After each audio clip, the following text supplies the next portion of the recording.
What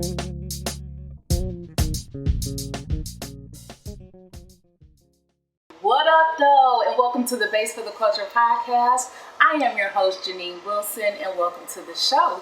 And I am super excited about today's On Bass segment because I'm actually here with our On Bass bassist, and we're going to get right into it.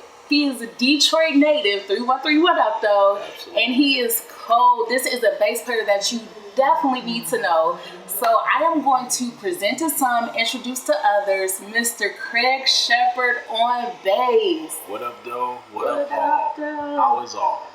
Thank you so much for taking some time out to kick it with us on Bass for the Culture. Absolutely. And our listeners know I'm always excited, but I'm like extra excited to be here with you today. I appreciate it. All right, so you know this segment is on bass. Yes, so ma'am. I gotta ask, how'd you end up on bass? How did I end up? My uncle, Jerry Harris, used to put on Earth, Wind & Fire daily, and we used to ride to that, and I was taken away by Birdie and White. When I started watching the DVDs, Birdie and White was everything. So in Earth, Wind & Fire, Earth, Wind & Fire got some heavy grooves. Yes. So I was Earth, Wind & Fire everything. So I started listening to Earth, Wind & Fire and then Birdie and White. That's how I was interested. Then I went to school, Winans Academy, Marvin L. Winans Academy. Okay. And I had a friend, and they gave me a bass, and I took it home. I didn't have no amp. I put it on the wall so I could feel the vibrations, and then I taught myself how to play. I started listening to records and stuff, and I taught myself how to play. What kind of bass was it? It was a Fender P bass, and it was pink. Come on, pink P bass. What's your first bass? It was a Fender P bass, and it was sparkly pink. Yep. With the sparkles too? With the sparkles. Wow. Yep. All right, so you were self-taught. So did you kind of, do you have perfect pitch? Did you kind of just pick up everything by ear, or did you have books? Yeah, at first I found the note, and then I would find the notes and then go from there. And I have a relative pitch. I don't have perfect pitch. I have a relative pitch. But I just went from there. I found the notes. Then I got educated in it. So a little later. But yeah, at first it was just finding the notes, finding what works, because I could sing a little bit too. Okay. So I took the do, re, mi, fa, sol, that concept, and just applied it to bass. So nice. That's kind of how that happened. It came about. Gotcha. So you kind of, because you could sing, you already knew your do, re, mi, so you kind of just knew your numbers. Yeah, I said, well, it sounds like the stuff that I be singing, so let me just learn it and apply it that way. And then it started coming, like the scales started coming. Do, re, mi, fa, sol, la, ti, do.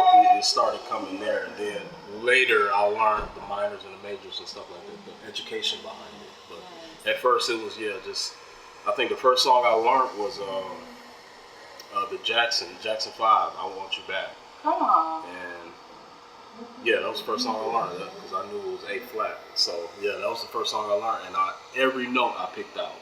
Luckily, the line is unison. And every instrument is like playing that thing except for the guitars. So, but pretty much everything is in unison, and it was easy to stick out for me to hear. But yeah, I learned that first. So around what age was this? This was late. I was a late bloomer, so this was probably 15, 16. Okay, so we're high school. What high school did you go to? For a spell, I went to Winans Academy. I started Winans Academy in like 98 when it first opened, 97, 98. This is Marvin L. Winans Academy of Performing Arts. So it was a performing arts school. Then I went to another performing arts school, which is called Arts Academy in the Woods. Okay. So that school specifically had a guitar class. But the only thing was, it was only guitar players. I was the only bass player. Wow. So while I wasn't learning bass, I was learning chords. Okay. So I had a different kind of way of, I was sitting in the guitar class the whole time, and they really wasn't teaching bass stuff. They was teaching chords for the guitar players. So I took that, and then I learned bass on my own. I had to go learn it on my own because they didn't really have time to sit with the only bass player in the class. Right. Majority of the class was guitar players, so they just sat with them learning extensions, learning this, learning inversions, and all that stuff. So I took that knowledge, and then I just went and learned bass guitar. I said, what would Birdie do? That's what I did. So that's how that went down. Then it's funny. I tried to take it back, the Earth, Wind & Fire concept, back to church, and it did not work because I was still a church boy. So I tried to go play in church, and that's when I had to learn music, because the number system, I did not know at all. I just knew I played songs, but I didn't know the musical language or the concept. So I had to go and really take what I learned as far as technique and playing and really get educated in it. So yeah, that's how I really did that. And church is really a training ground for a lot of us. Like, you can have all of the book knowledge, the theory, but church is where you're going to get your chops. Church is where you're going to learn how to play with other musicians. Yeah. So you went to Marvin Winans Academy. Did you go to Perfecting? I didn't, but I was just around that atmosphere. Okay. Going to that school, because the school's connected to the church. Right. So, like, after school, you could go to Bible study, and you just hear this good music. So, no, I grew up Apostolic at first, and then I came up Kojic. So I was around the Clarks. Oh, sorry guys, you're here at sound check. I was around the Clark sisters and all of that stuff. Oh, this is bad. I was around the Clark sisters and all of that stuff, and that Kojic is rough because all of the musicians out of Kojic are just amazing. Top notch. There was just a certain standard, and shout out to Snoop. Yes. Snoop wasn't really Kojic, but he was just the bass player that got used for everything. Snoop, Alan Evans, and then Robert Skinner. Yes. So they got used for everything within the church realm, and they were just top notch. And CJ Alexander, before he moved away, and those guys were just amazing. And it was hard to follow after them, so I had to really kind of find my own thing and get in my own, lane, as far as that. So, yeah, I did church, but I really didn't do church. Okay. Church definitely toughened me and made me ready for the gigs that I do today. But I really wasn't like a church musician. Gotcha. Yeah. But gospel. I do know gospel. You know gospel. In the 90s, I was born in 87, so in the 90s, you had John P. Key, you had a lot of contemporary gospel. So it was bass driven. Tony Russell. Yeah, Tony Russell, you had Maurice Fitzgerald, you had Reggie Parker, you had all of these guys that was in gospel just killing it.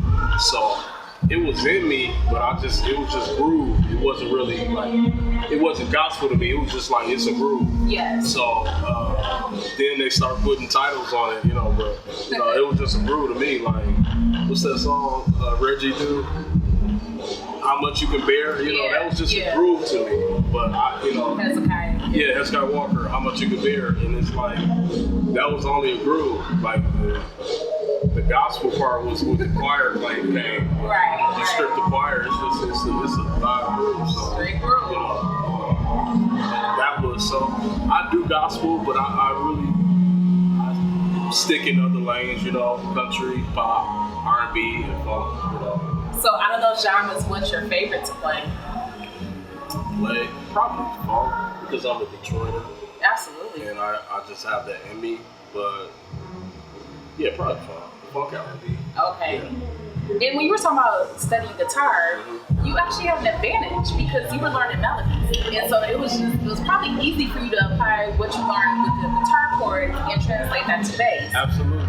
So it would trip piano players up that I could tell them what the chord was, because I just would know, okay, it's a dominant 7, or you add a 6 in there, or you add a 9, or it's a minor this or minor that, or sharp 5. So my vocabulary was pretty up there just because I hung around guitar players. Okay. My bass playing wasn't good, but my music kind of vocabulary was good. So I had to catch that up some kind of way. So, and it was thank goodness for that, because at the time I had a girlfriend, and she was her mother. Her mother was in charge of Southfield Music. Okay. So, or the music program at the school, and she could play and read her, and then her daughter, same thing, read her and play her. Nice. So I had that around me, and thank God. So that's where that came from. Okay, so did you come from a musical family? Anybody else in your family? Musicians, singers? So growing up, my family was singers. my aunts and my grandmother. My mom could sing a little bit. My cousin, his name is Maurice Wilson, actually. He was the bass player for the Clark Sisters for years. Okay, wow. He toured with the Clark Sisters all in the 80s up until the 90s. Maurice Wilson. Maurice Wilson. He did the Bringing It Back Home record. Amazing bass player. I learned, it's funny when I finally met him, because he kind of left that arena. He went and started working on cars. He's a master mechanic. And I went to go, it's a family shop in the family, so I went to go work for every young man got to go through his family shop. I went to go work for the family shop, and he said, meet your cousin, he play bass. I said, no, he don't. Not knowing, I'm just silly. Yeah. And this man, he said, no, you don't play bass. I'm like, yes, I do. I'm like, nah, you don't know what you're doing. And I really didn't. But I thought I did, and I went and looked him up, and I said, oh my God, this man is amazing. All these old videos, and I saw, it was funny, I was watching Clark Sisters special,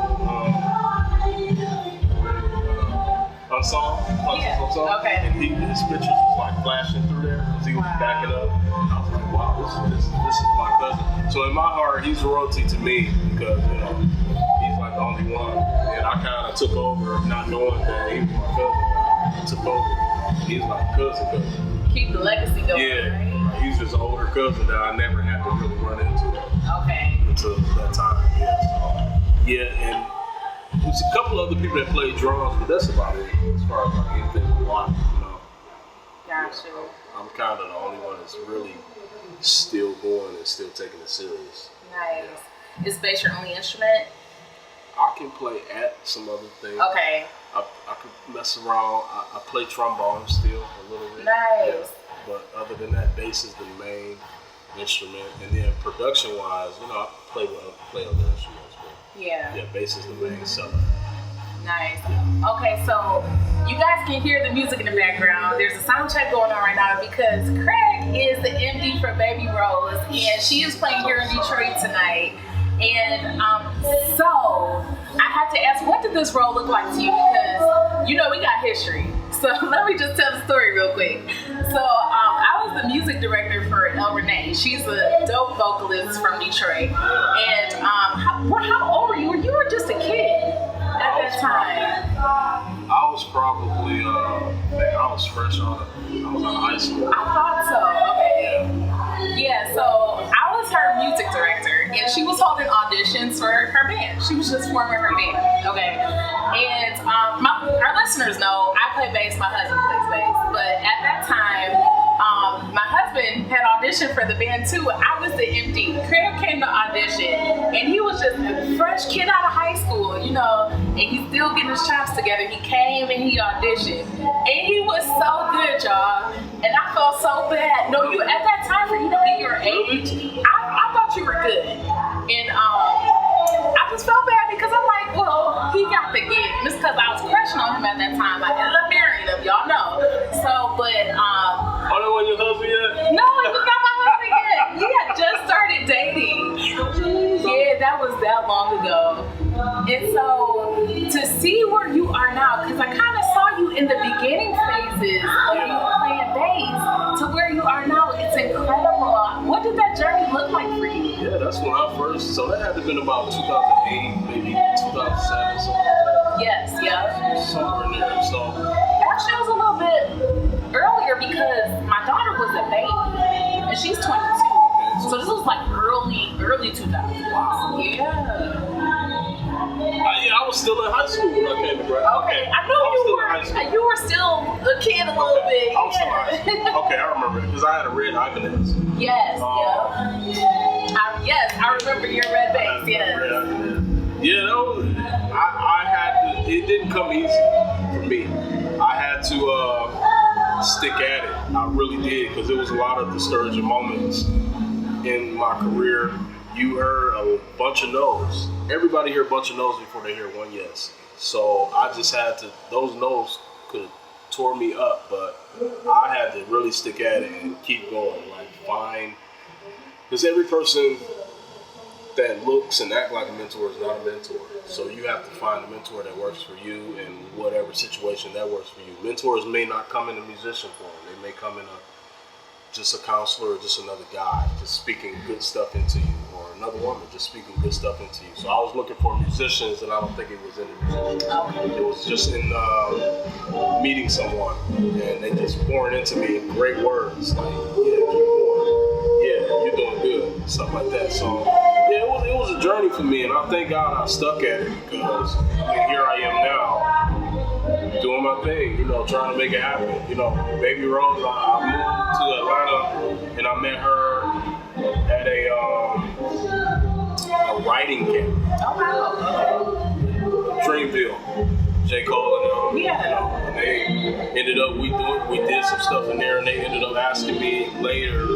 And she was just popping. She just started popping off too, like in 2018. So that's where I first heard her on the Dreamville project. Yeah. I think she got a Grammy or something like that. So, and they just asked me to be a part of the team. So it's been like, 5 years later, like I'm still kind of rocking with her. So I'm acting MD on this tour. The MD is on another tour, so I had to come in and be MD on the road. So and if you stay ready, you ain't gotta get ready. Look at you. I'm always ready. Yeah. I've been doing it for a long time now. So at one point, I'm so sorry about that. Sorry, y'all. I'm so sorry. It sounds like some cover speakers in the trunk. Terrible. I lost my train of thought. But yeah, I'm still rocking with Baby Rose. At one point, I used to be the youngest in the crew. Now I'm like the OG uncle now in the crew. In my mid-30s, but I've been doing it for a while. Thank God. And I gotta give credit to Rain Man, Eric Gaston, who brought me into the R&B circuit. And he believed in me, because again, I was coming behind some hitters, man, and everybody just moved away. Everybody just moved out of Detroit, and I was next up, but I still wasn't ready. And Raymond, he had faith in me. I guess he saw something still in me, even though I was not ready on that level. And I had to get ready really quickly. I had to get ready, because again, you are who you hang around. So if you're around Raymond, if you're around Joe Flav, if you're around Brandon Bland, if you're around Brandon Williams, these guys are tough iron and tough caliber musicians. They are the cream of the crop, and you're not gonna do anything, but it's gonna rub off on you. You don't have a choice but to. And if it don't rub off on you, you need to check you, because there's something wrong with you. So, I thank God for Rain just, believing in me, because after that, I just took off, and it came years later. Like I said, I had to work really hard. I had to work hard for what you see today. Yeah. I had to work really hard, so. And that's actually encouraging. Yeah. People are in different phases of their journey, and to hear you say those words, to don't quit, to keep going, because that's actually helpful for me. Oh, yeah. I'm 40, just starting to get where I'm trying to go, and it's you hear the no's, you hear this, you hear that, and you need people around you to push you, to say you can do it. So I think that's so dope that you are an example of what can happen when you have those type of people in your circle. Absolutely. It's all about your company. You have to keep good company. You have to, I was telling somebody the other day, in order to soar like an eagle, you cannot be around no pigeons. Come on. Pigeons, that's a word, y'all. Listen, I'm here to preach. Pigeons only go so high. They only fly so high. And eagles go higher than them. So you have to watch your company. You have to watch who you hang around. You have to watch who you sit and eating lunch with. Yeah. It's very important. And in college, I don't care what, in high school, wherever you are in life, you cannot be around certain people, because they are either they're gonna bring you down, or they're not gonna elevate you. You're just gonna stay right there. So, and it's cool to stay right there, but we always want to do better. Absolutely. We always want to go higher. So, yeah. And have people push you. Yeah. All right, what you doing now? Okay, that's cool. What's next? Yeah. It's oh man, when I moved down to Atlanta, I remember I went to my first studio, and they said, "What you do?" I said, "I play bass." That's it. What you mean? That's it. I worked hard to learn to do this really good, and it was okay, got to get in, got to write, got to produce, got to do this, got to do that. Being in the position, being ready for other things like, you know, the TV stuff, you know, all that. You know, I wasn't ready for that when I first moved to Atlanta. Now I'm doing it because I had to get in there and somebody pushed me like, yeah, you know how to play bass, but what else you doing?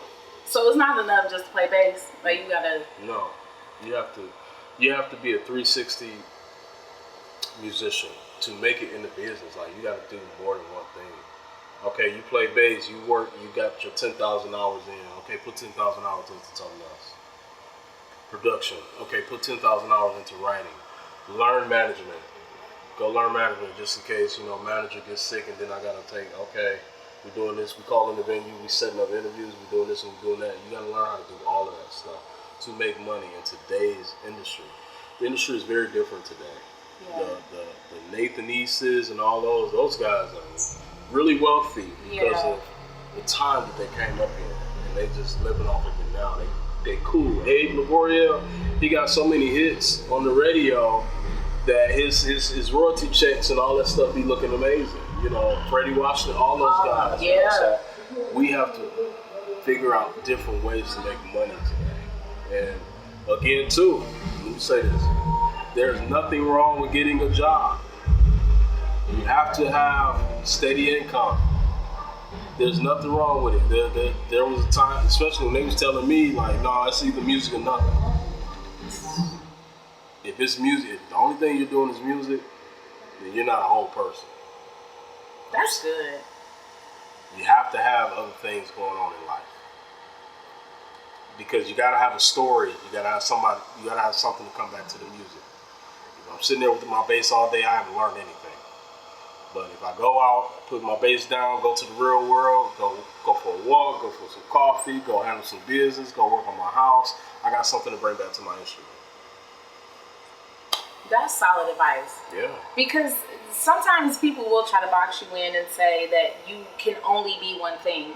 No. That if you are a musician, you're a working musician, you have a 9 to 5, then you're less than.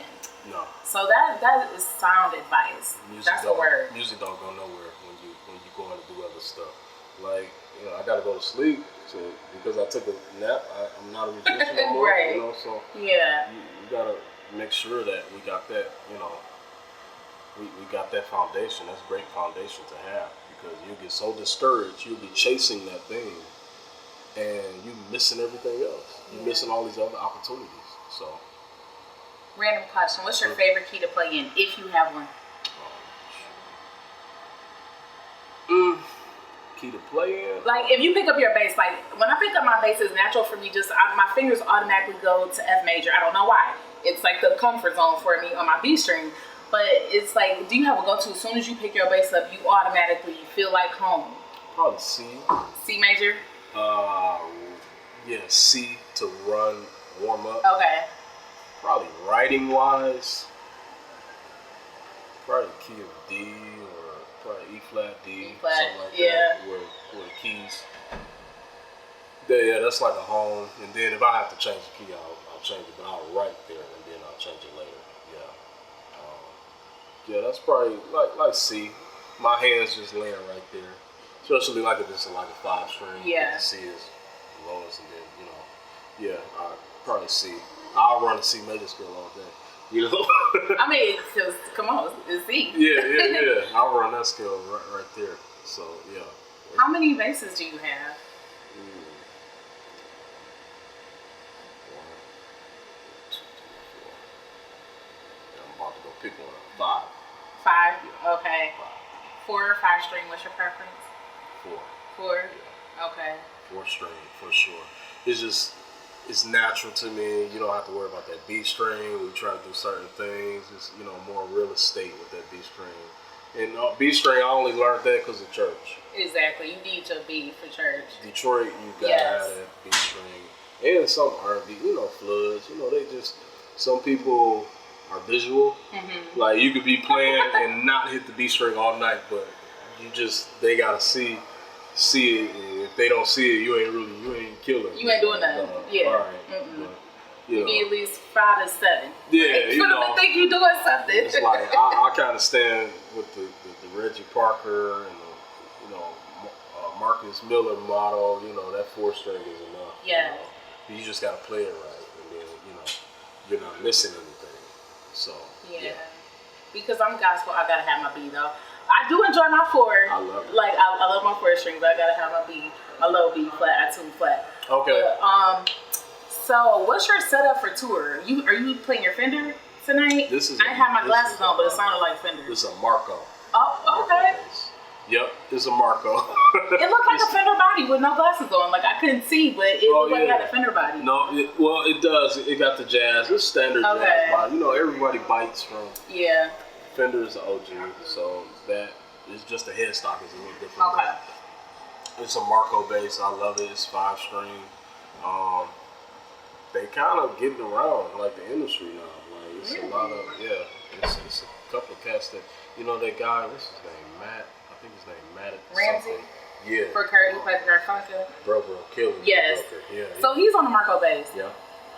Got it. He had a sire for a minute. Then he's been rocking like the Marco. Killer. So. Where are they based? California. Okay. California. Yeah. So. And then other than that, like. Marco.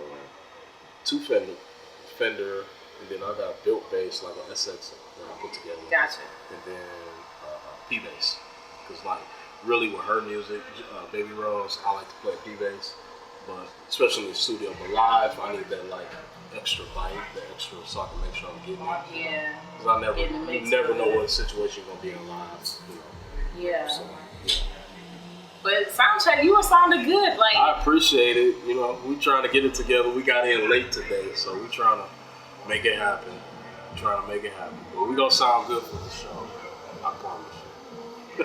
All right, I'm gonna let you go because I know you gotta get ready. But I know that you have and we talked about this a little bit, but I want to dig a little bit deeper. I know you have strong views about the current state of music and where music is heading. As do I. Like, you really have to dig to find the Baby Roses. You have to dig a little bit to find the artists that are worth listening to. Yeah. With AI in the mix, do you feel like it's just gonna get worse than where we're at right now? Or because I kind of feel like AI is trying to replace us, like all the way replace us. So I don't know how long it's gonna be around. I'll say this: when AI when things start to mess with money, then people will do some stuff about it. Until then,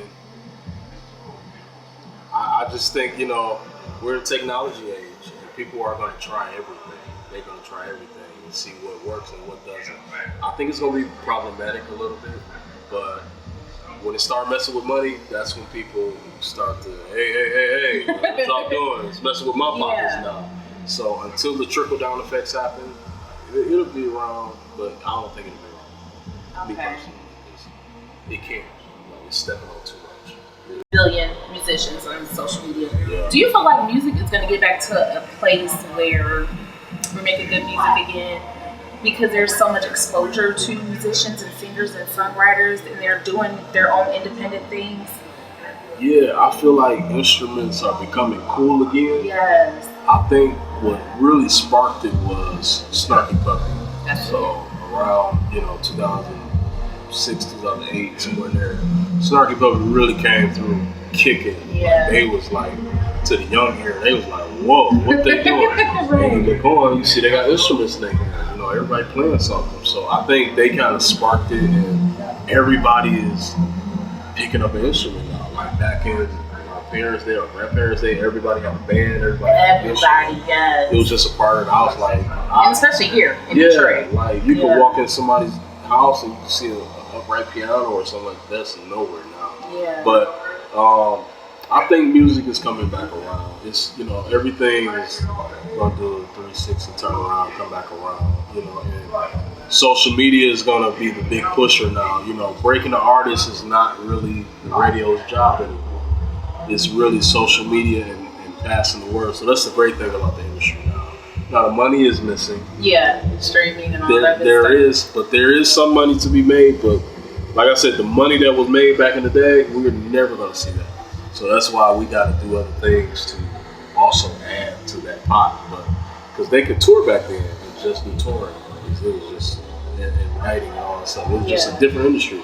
But now it's just a little different. So, but I think music, instruments, it starts with instruments. Yeah. When you got an instrument in your hand, you write a different song than you would write with a Fruity Loops or something like that. Make it write it totally different. You approach it differently. I approach a song different on bass than I would with just dropping a beat. You know, or I would approach even with acoustic. I write a different song with piano than you would with a guitar. So but I think getting the instruments back physically in people's hands is gonna make the world of a difference. Like the artist that you're gonna open up tonight, Mommy, she's really dope. She's from Gary, Indiana, but she lives in LA now. She's a vibe. Like, I like her music. I just met her. I said, oh, okay. Yeah, you nice. She plays. Okay. So y'all gonna see it tonight. She plays guitar? She plays guitar. Yeah. She's really nice artist. I like her. Q, same thing. 23, playing, it's rare. And that's the thing, the kids aren't playing. They write, they singing. It's rare. Like, yeah. And he's gonna sound like Prince. Like, y'all gonna be blown away. I kind of got that vibe because I listened to some of his music also, and I'm like, okay, it's a thing. Yeah, it's like, whoa.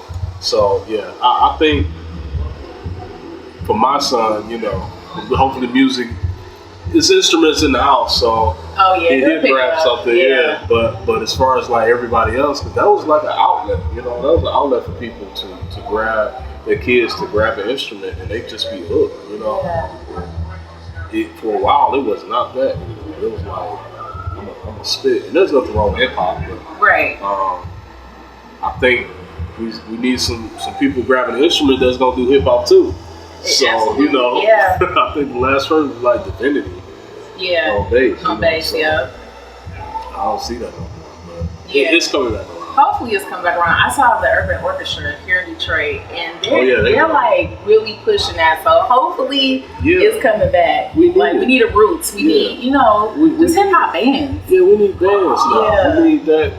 We need to grow together because it's all about artists now. It's all about artists, individual artists. Yeah. And it's different. You need that balance. Like you need artists and then you need bands. I really think that. I really feel like that. And then the writing, again, when you're writing by yourself, it's a different writing. When you're writing as a band, it's a different writing.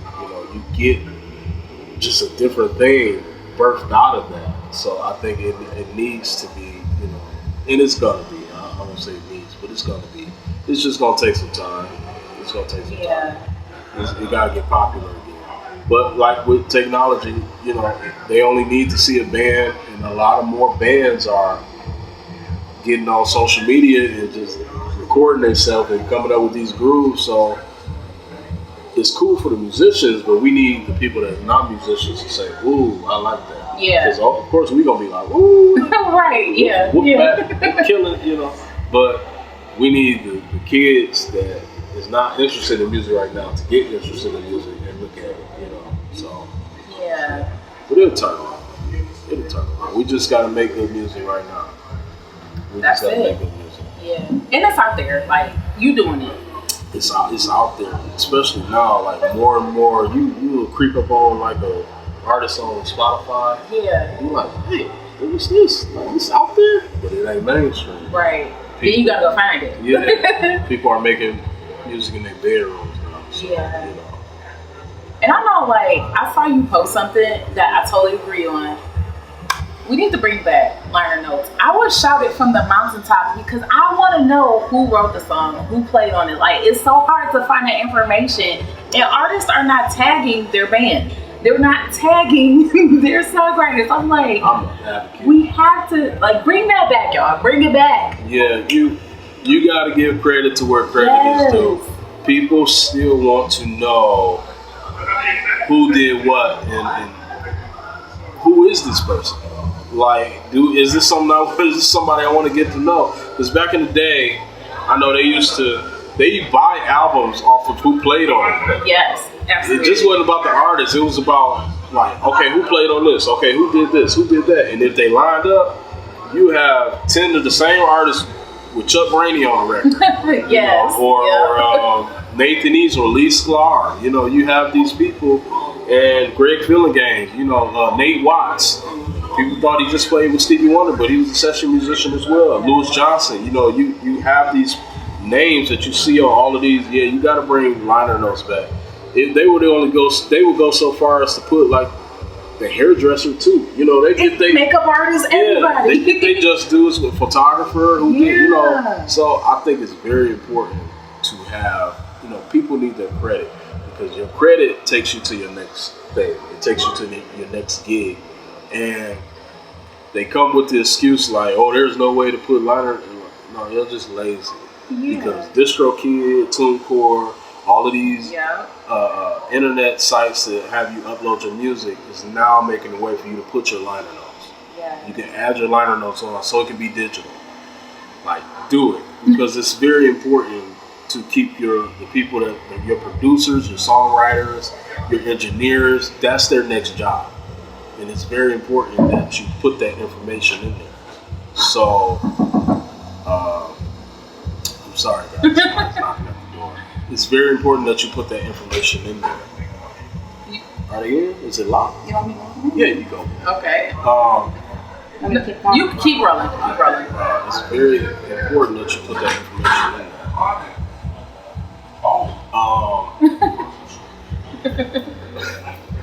He said, "Oh." Yeah, liner notes are important. Let's bring it back. Let's make it popular again, like for real, because that's my next job. Like really, that's really all I can say. And then people enjoy reading that stuff. Yes. Like people really enjoy like knowing who is who and what is what, and do I need to meet this person? Is this my next producer? Who produced this record? Because I need to meet that person. Like that's our next job. You know, that keeps us living. So your resume kind of played, you know? Yeah. Listen, do it. Don't be lazy. Do it. And if, I'm about to start a business where I'll do it for you.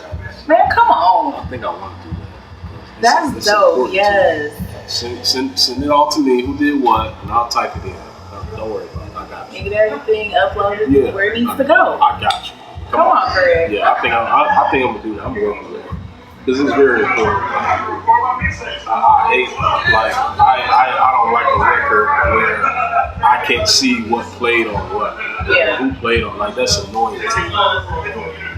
Alright, so I know our time is winding down. Real quick, Whatever you got, whatever. What's your setup on tour? Just the bass. That's a Mark. That's a little 10, I think. Mark bass. Yeah, I didn't need nothing crazy. I asked for Aguilar, but you know they sent me what they had. They sent me what they had, and then I was playing key bass, but they took it off because of warm. Oh, okay. Warming up. Gotcha. So yeah, it's a very small setup. But, so you know, no pedals, no effects. No pedals, no effects, just straight bass. I love all that. That's great, but I am a purist. I want just a low end. I just want your bass. Yeah, it's easy to EQ, and then it's easy to come across. I mean, creatively, that's fine in the studio, the pedals and stuff. But as far as live, like, I gotta have just the acoustics of the bass, just high sound. I don't like all the pedal stuff, but then you know, frazzle, sound engineer, then you know, just straight bass. That's all I like it. Yeah, searching for live. Okay, and I got one more random question for you. You can only play one string on your bass. Oh. That's it. All your other strings they no more. What string is that going to be? E, because I'm pretty. You got everything right there. And I've done it before. You know, I've had to where a couple of strings broke, and I had to learn how to maneuver around the bass. So that's before I got into the 5 string. Okay. I didn't know how to play. You know, when you don't know how to play properly, you break strings all the time. So at the time, I didn't know how to play properly. So one time, I had to learn how to get around that E string, and then I did it, and I got pretty good. Nice. Yeah, so today, I could do a gig only on the E string if I had to. Yeah. That's what's up. I figured it'd be E because I really don't hear nobody say, yeah, G. Like, what? Yeah. Either A or B. No, I wouldn't do it. Like, E is perfect. It sits in that best frequency. Gotcha. Yeah, it sits in a good frequency. And since you're from Detroit, What's your Coney order? You gotta know what the Coney order is. Oh God, I got two.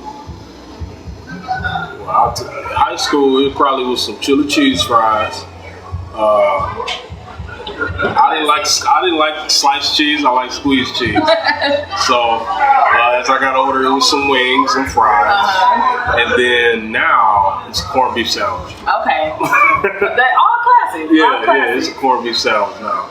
And then I just ordered some Bucharest today. Did you? I ain't had no Bucharest. So, yeah. And tonight I'm gonna probably get a corned beef sandwich. That's what's up. Other than that, you gotta eat better.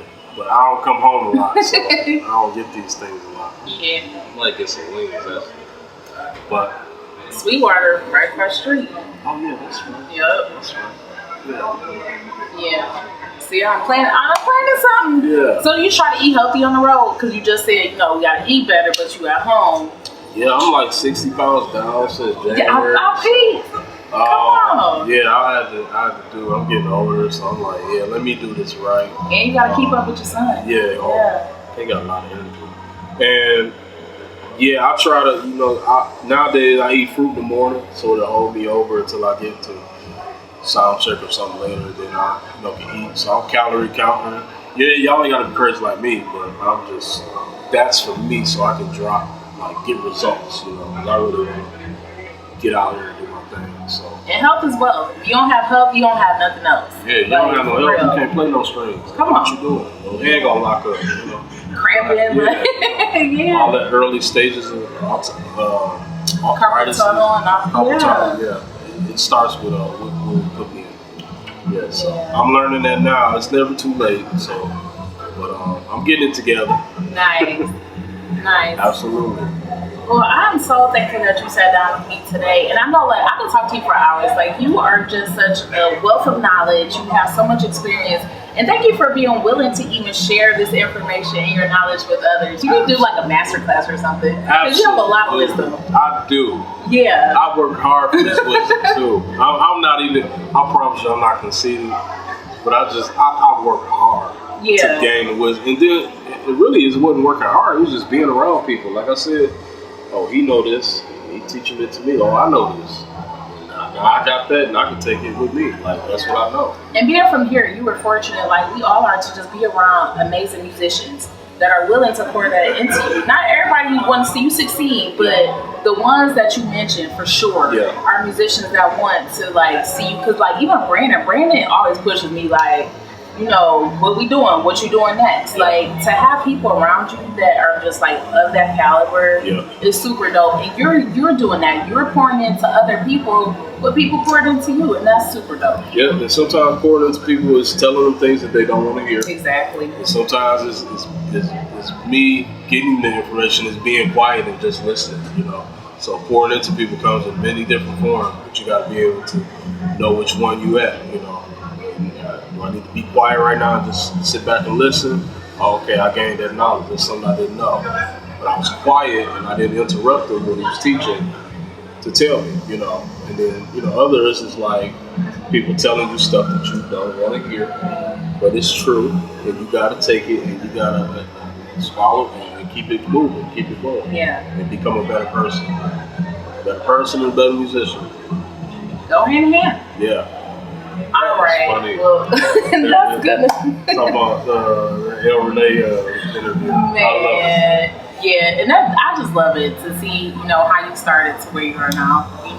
It's all love, and thank you so much for this. And I'm not to talk to you yet because I got some more stuff I want to talk to you about. But I'm ready to see you play. I'm so excited for this show tonight, y'all. Absolutely. So I'm about to go see Craig play for Baby Rose. She is super dope, y'all. Get super familiar with them. Yeah. I'm gonna post a ton of stuff in the YouTube playlist for this episode. So thank you guys so much for tuning in. Click the link at the bottom to hear the rest of this episode of Bass for the Culture. And until next time, peace. We out.